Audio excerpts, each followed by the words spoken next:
और welcome back to my channel. तर उद्या आहे एकादश, त्यामुळे आज मी करणार आहे लाडूचं घरच्या घरी फोटोशूट आणि त्यानंतर फोटो वगैरे काढून मी थोडंसं त्याला एडिट वगैरे करेल, सो ते मी तुमच्यासोबत शेअर करेलच. चल काय फोटो काढतो ना बाबा, फोटो फोटो काढते ना, छान छान. लगेच ट्रायपॉड पाहिजे, लगेच लगेच. छान छान नवीन कपडे घालणार ना बाबू, नवीन नवीन कपडे घालणार ना, छान छान.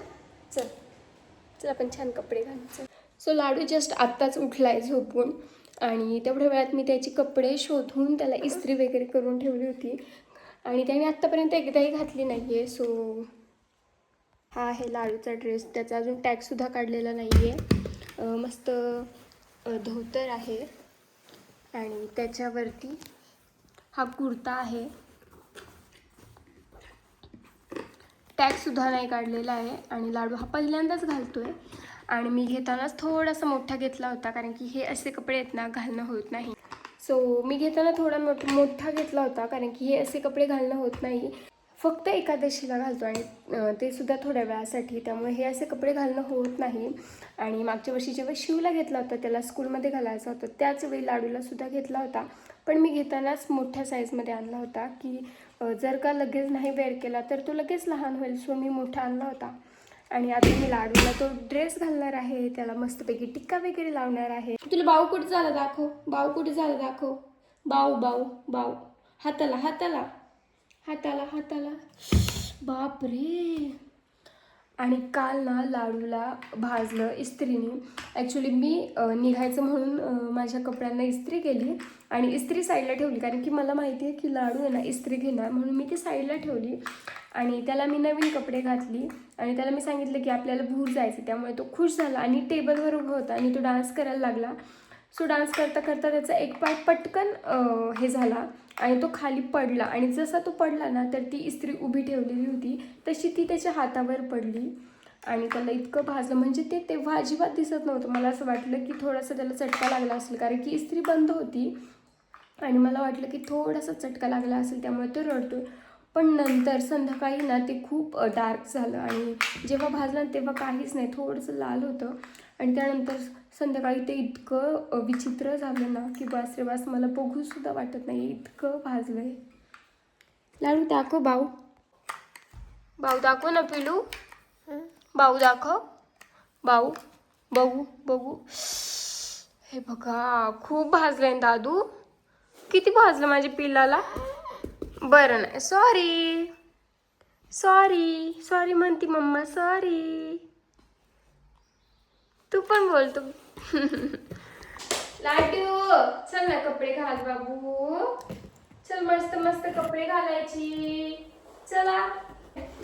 Johnny Johnny yes papa, eating sugar no papa, telling lies no papa, open your mouth, ha ha ha. थांब थांब एक मिनिट. हा गुड बॉय, माझे सोनू आहे, शानू बाबू आहे माझं, लई पेलू आहे माझं हे लाडू.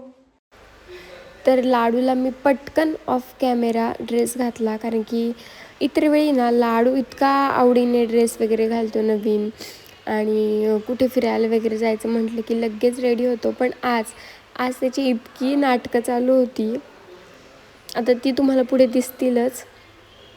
सो पटकन त्याला ड्रेस घातला आणि त्यानंतर मग मी इथे त्याला असा गंध लावून घेतला टिक्का, आणि हा मी गणगोळीचा लावती आहे. सो कलर वगैरे यूज करण्यापेक्षा गणगोळी यूज केली मी, ते व्हाईट कलरची. आणि त्यानंतर मग मी ते दोऱ्याची गुंडी घेतलेली आहे एक, आणि तिने असे गोल गोल हे करून घेतले, स्टॅम्प करून घेतली आणि त्यानंतर मग बोटाने मध्ये गणगोळी लावलेली आहे. आणि नंतर मग मध्ये मी लायनर लावलेला आहे ब्लॅक कलरचं. काजळ यूज केलं ना की मग ते गणगोळीमध्ये नीट दिसत नाही, कारण की गणगोळी ओली असते. सो इथे लायनर मी वापरलेला आहे आणि लायनर खूप छान उठून दिसतं. आणि ड्रेस घालून झाला, गंध लावून झाला, फक्त बाकी होती ती म्हणजे टोपी घालायची.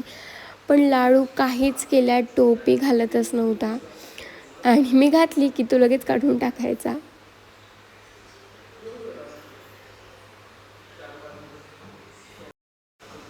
आणि ही गणगोळी जी की मी लावली व्हाईट कलरची आणि त्यात माचीसच्या गाडीने मी ती लावलेली आहे. आणि हा आहे लाडूचा फायनल लूक आणि इतकं सुंदर दिसत होतं लाडूला हा ड्रेस ना, धोतर आणि हा कुर्ता आणि याच्यासोबत ओढणीसुद्धा होती. ओढणी म्हणजे त्याला पंचा म्हणतात ना, तर पण ते सुद्धा लाडू घ्यायला तयार नव्हता आणि इतर वेळी इतका आवडीने खेळणारा हा, आज मात्र तो अजिबात काहीच करायला तयार नव्हता. आणि ते 2-3 वेळा मी त्याला आहे ना, त्याच्या नकळत टोपी घालायचा प्रयत्न केला. पण टोपी डोक्यामध्ये टाकली की तो लगेच काढून फेकायचा. तो अजिबात ऐकतच नव्हता.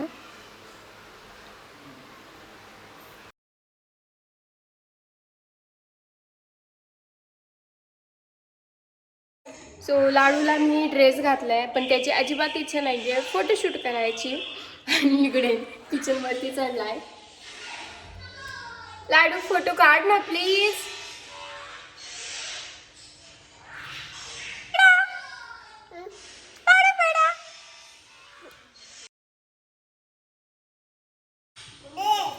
गेला बरं. कसे बसे मी लाडूचे काही फोटोज आणि शॉर्ट्स व्हिडिओ आहे ना, होईल इतका व्हिडिओ मी काढला. आता तो तुम्हाला शॉर्ट व्हिडिओमध्ये बघायला मिळेल आणि फोटोजसुद्धा बघायला मिळतील कम्युनिटी पोस्टवरती. तर इकडे मी घेतली पावभाजी बनवायला.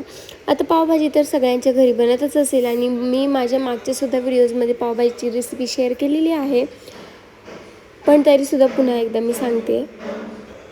तर सगळ्यात आधी भाज्यांमध्ये बटाटा, वाटाणा, शिमला मिरची, फ्लॉवर एवढ्या भाज्या मी घेते आणि कलरसाठी बीटसुद्धा तुम्ही घेऊ शकता. माझ्याकडे नाही आहे त्यामुळे मी घेतलेला नाही, पण आर्टिफिशियल कलर यूज करायचं नाही. जर का कलर हवाच असेल तर मग बीट यूज करायचं. तर सगळ्या भाज्या स्वच्छ धुवून कट करून मी कुकरला लावल्या. 3 ते 4 शिट्ट्यांमध्ये या भाज्या पूर्णपणे मस्तपैकी शिजतात, मॅश होतात इझिली. एकीकडे कुकर लावला, दुसरीकडे इथे मी कांदा चिरून घेतला आणि त्यानंतर टोमॅटो, आलं आणि लसूण याची मी पेस्ट करून घेते. चिरूनसुद्धा घालू शकता, पण मी पेस्ट करते. तर आज आहे संडे, शिवच्या स्कूलला आहे सुट्टी, त्यामुळेच आज मी बनवत आहे पावभाजी. कारण की स्कूल डेजमध्ये ना बनवणं पॉसिबल होत नाही, कारण की कंपल्सरी चपाती भाजी टिफिनमध्ये द्यायची असते. सो आज मी बनवत आहे पावभाजी. सो इकडे मी सगळ्या भाज्या चिरून वगैरे इकडे कुकर लावला आहे आणि कांदा चॉप करून ठेवला आहे, टोमॅटो, आलं आणि लसणाची पेस्टसुद्धा करून ठेवलेली आहे. तर कुकर झाला. इकडे मी लगेच कढई तापायला ठेवली. त्यामध्ये थोडंसं तेल घातलं आणि बटर घातलं. सो बटरने पावभाजीला खूप छान टेस्ट येते. बटर मेल्ट झालं की त्यात मी चॉप करून ठेवलेला कांदा घातला. आता मी पूर्ण कांदा इथे यूज केलेला नाही आहे, थोडासा ठेवलेला आहे, कारण की फार कांद्याची गरज नाही आहे. आता कांदा इथे परततोय तेवढ्या वेळामध्ये ना मी माझ्या भाज्यासुद्धा मॅश करून घेते. आता माझ्याकडे ना मॅशर नाही आहे, त्यामुळे मग मी इथे तांब्याने इथे मॅश करते आहे. आणि बऱ्याचदा मी गेले ना की मला आठवतं की आता मला मॅशर घ्यायचं आहे आणि पण त्यानंतर माझ्या डोक्यातनं ते निघून जातं. पण तांब्याने पण खूप छान मॅश होतं. आता एकीकडे भाज्या मॅश करून घेतल्या आणि तेवढ्या वेळामध्ये कांदा छान परतला आहे. आता यामध्ये घालायचं टोमॅटो, आलं आणि लसणाची पेस्ट प्युरी. छान मिक्स करायची. यामध्ये घालायचं लाल तिखट, पावभाजी मसाला आणि मीठ. मी हळद घालत नाही, तुम्हाला घालायची असेल तर तुम्ही घालू शकता, पण मला पावभाजीमध्ये हळद आवडत नाही. आता यामध्ये मी घालणार आहे मॅश केलेल्या सगळ्या भाज्या. चांगलं मिक्स करायचं आणि झाकण ठेवून एक 5 ते 7 मिनटं ठेवून द्यायचं. गॅस लो करायचा आणि लगेचच दुसरीकडे मी पॅन ठेवला. पॅनमध्ये बटर टाकलं आणि मस्तपैकी पाव क्रिस्पी करून घेतले आणि इकडे आपली पावभाजीसुद्धा रेडी आहे. आता ही पावभाजी कांदा, लिंबू, बटरसोबत मस्तपैकी सर्व करा आणि जाता जाता चॅनलला नक्की सबस्क्राईब करा. व्हिडिओ आवडला असेल तर लाईक करा. भेटूयात माझ्या नेक्स्ट व्लॉगमध्ये. तोपर्यंत टेक केअर. Bye bye.